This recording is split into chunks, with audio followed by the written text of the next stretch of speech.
May I help you? Yes, Halo cuy, balik lagi di channel Gelai TV. Kali ini kita bakal nonton sebuah film yang berjudul Poison Ivy: The New Seduction yang rilis pada tahun 1997. Film bertema drama thriller ini dibintangi oleh Jeffrey yang dengan total mendalami peran sampai rela berkali-kali mempertontonkan tubuh polosnya. Oke, sebelum mulai gue mau ngingetin dulu nih. Buat kalian yang belum subrek, silahkan subrek dan aktifin lonceng notifikasinya karena satu subrek kalian sangat berarti di channel ini. Oke, tanpa banyak bacot lagi, langsung aja yuk kita nonton filmnya.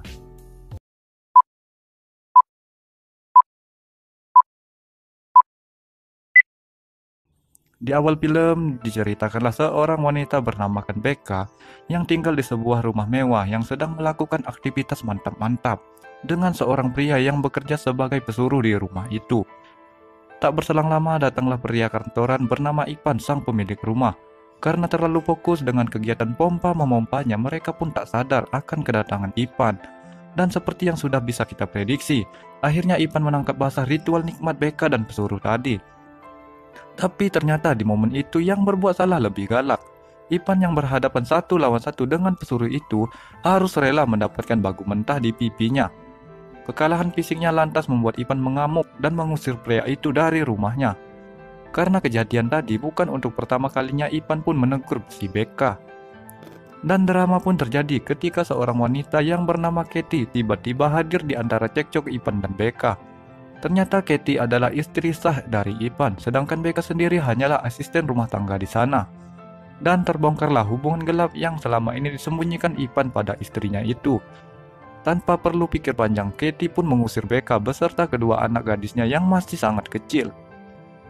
11 tahun berlalu sejak peristiwa itu, rumah tangga Ivan kedatangan tamu seorang gadis cantik bernama Pio yang ternyata adalah anak dari Becca. Meskipun ibunya sempat membuat masalah di rumah itu, namun keluarga Ivan tetap menerima kehadiran Pio dengan tangan terbuka. Terutama anak Ivan yang waktu masih tinggal di rumah itu, Pio merupakan teman sepermainan dari Joy. Ivan pun tak kuasa menolak permintaan sang anak untuk mendampingi Pio tinggal di rumahnya. Kebetulan saat itu Pio berencana melanjutkan sekolah sembari bekerja paruh waktu. Akhirnya Pio mendapatkan kamar peninggalan dari Katie yang telah tiada. Malam itu Pio dan Joy menghabiskan waktu dengan berbincang-bincang seputar kehidupan Joy yang merupakan pemain tenis profesional dan sebentar lagi akan menikah dengan kekasihnya Michael. Sikap mencurigakan Pio mulai terlihat saat penghuni rumah mewah itu sedang sibuk dengan rutinitasnya. Dengan mengendap-endap, Pio memasuki semua kamar di sana dan mengecek barang pribadi miliknya Joy. Suatu malam, Michael yang bekerja di perusahaan Ivan mengadakan private party di rumah bosnya itu. Karena perbedaan setara sosial, keberadaan Pio nampak tak begitu dianggap oleh teman-temannya Joy dan Michael. Pandangan merendahkan mereka lantas membuat Pio undur diri dengan alasan akan pergi bekerja.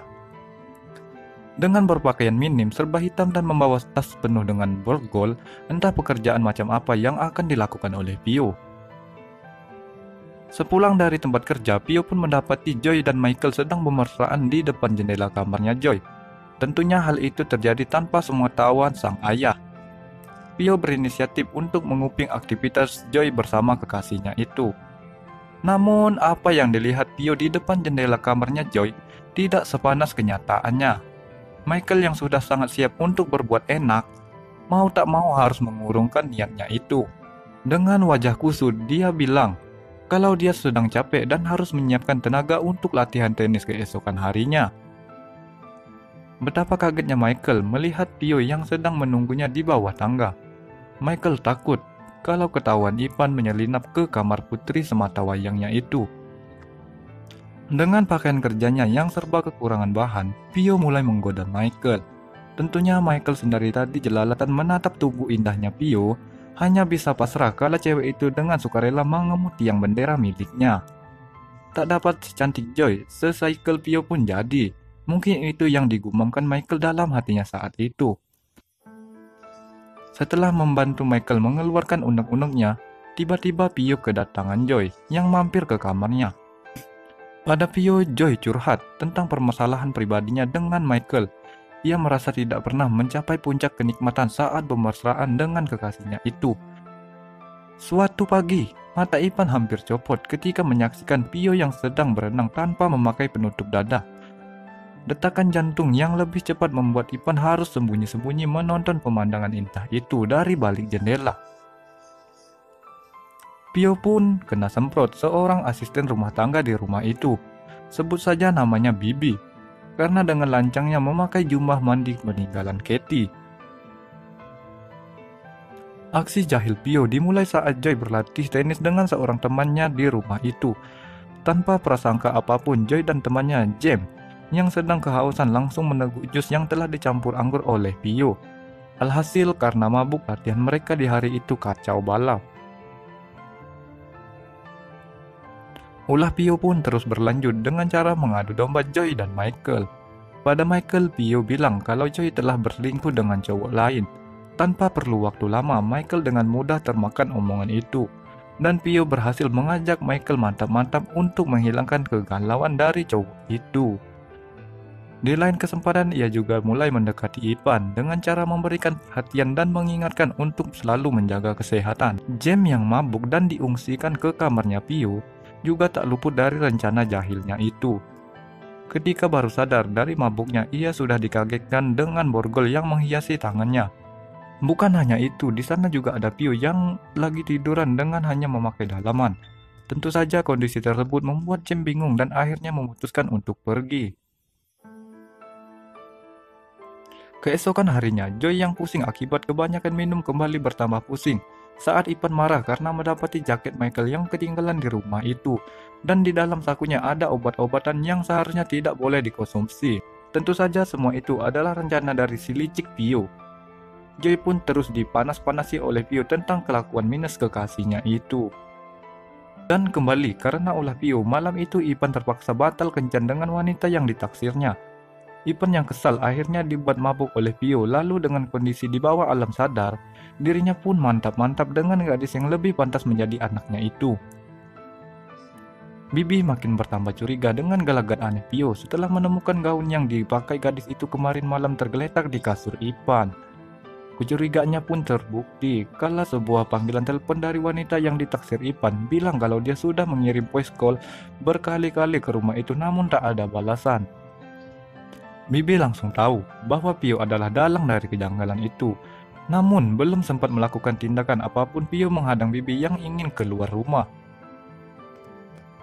Michael yang ingin memperbaiki hubungannya dengan Joy mendatangi rumah kekasihnya itu, namun karena saat itu para penghuninya sedang tidak ada di rumah itu, Michael pun nekat menyusup masuk ke dalamnya. Ia juga ingin melenyapkan rasa penasarannya pada sosok seorang Pio, dan benar saja, setelah mengecek isi tas dari gadis itu, Michael menemukan alat-alat untuk pemuasan ritual nikmat yang cenderung ke arah kekerasan. Pio yang ternyata sendiri tadi ada di belakangnya Michael langsung memukul kepala cowok itu hingga pingsan. Baru saja bangun dari pingsannya oleh Pio, Michael langsung disuntik obat-obatan terlarang dengan dosis yang melewati batas. Kebohongan Pio pada Joy pun terungkap kala Joy yang menemukan jaket milik Michael tergeletak di meja makan. Padahal Pio mengaku kalau Michael tidak mampir ke rumah siang itu. Ipan juga mendapat info kalau sebenarnya voice call dari wanita yang ditaksirnya telah diterima oleh Pio namun tak disampaikannya.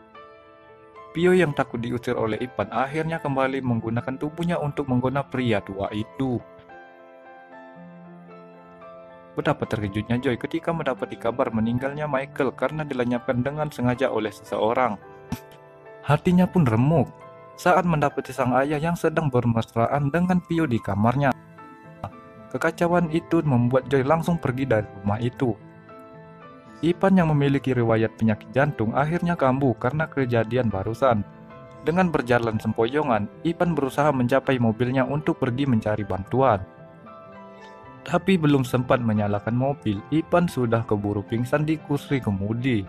Melihat kesempatan itu, Pio langsung menyalakan mesin mobil dan membiarkan Ipan yang sedang tak sadarkan diri menghirup asap knalpot di garasi yang pengap itu. Sepulangnya dari menenangkan pikiran, Joy mendapati listrik di rumahnya itu yang sedang padam. Saat sedang mencari sekring, dia pun menemukan jenazah Bibi yang disembunyikan di dalam lemari. Joy berusaha menelpon polisi, tapi saluran telepon di rumah itu sudah diputuskan oleh Pio. Nampaknya Pio yang sakit jiwa ingin membalaskan dendam pada keluarganya Joy karena telah mengusir dirinya dan sang ibu dari rumah itu beberapa tahun lalu. Joy yang ketakutan dipaksa olehnya untuk mengulang kembali kejadian di masa lalu saat mereka bermain boneka.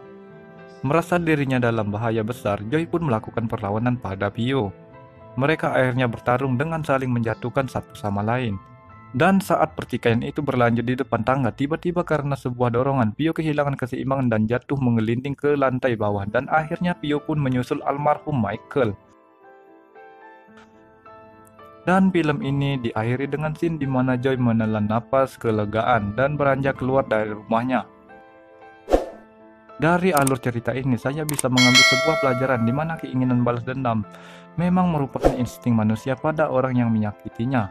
Namun akan lebih bijak apabila dilakukan dengan cara menjadi pribadi yang lebih sukses daripada orang itu. Demikian alur cerita film Poison Ivy, semoga terhibur. Saya pamit, bye.